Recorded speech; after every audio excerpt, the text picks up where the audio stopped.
Sige, nabigyan natin ng panahon ng mga hurado magsalita sa kanilang mga score.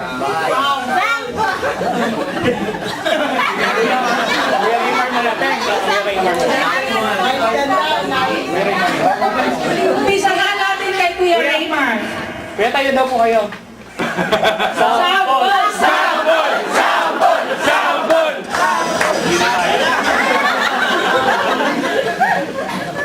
Pero totoo yun, nakakaaliw. Nakakaaliw.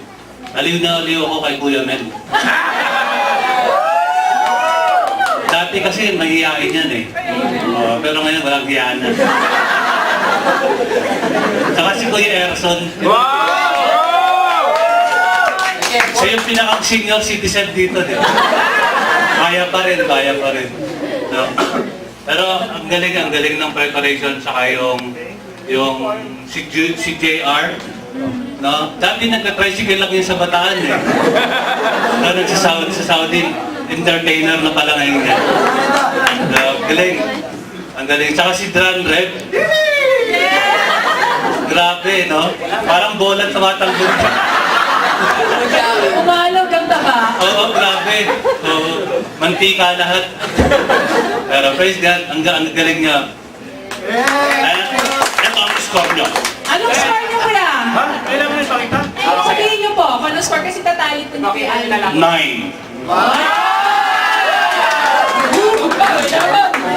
Si Kuya Lino, ayusin mo tayo. Sa tinagal-tagal ko dito, no? Ngayon ko na nakita, lalo si Kuya Erson. May talent pala sa pagsayaw. Kaya, susundan kita. Saka sa yung preparation nila, nakita mo yung handa sila. Kahit hindi nagkakasabay-sabay sa huli, pero nakikita mo yung kanilang gracefully kakasumayaw. Lalo si Kuya Dran Rev. Ang ganda nung performance Kuya Dran Rev, talaga naman. Parang nasa... Anong score niyo kay Lino? Ipapakita ba? Sabihin mo na lang. Wala tayong electronic eh. 9.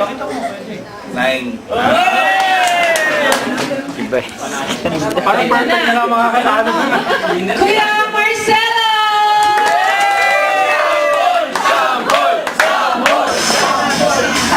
Bakit? Ang masasabi ko lang po sa first performers, bago ko po ibigay yung yung aking comment at aking score, may nag-text.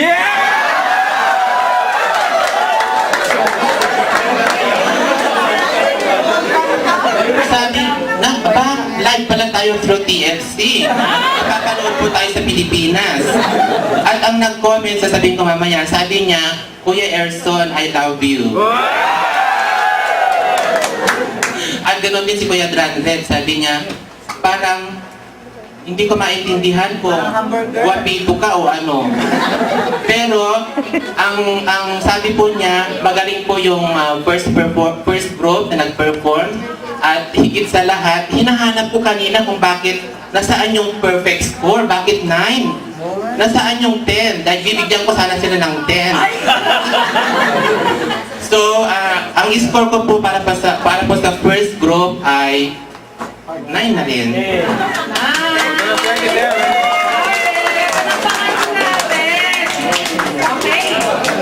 Okay.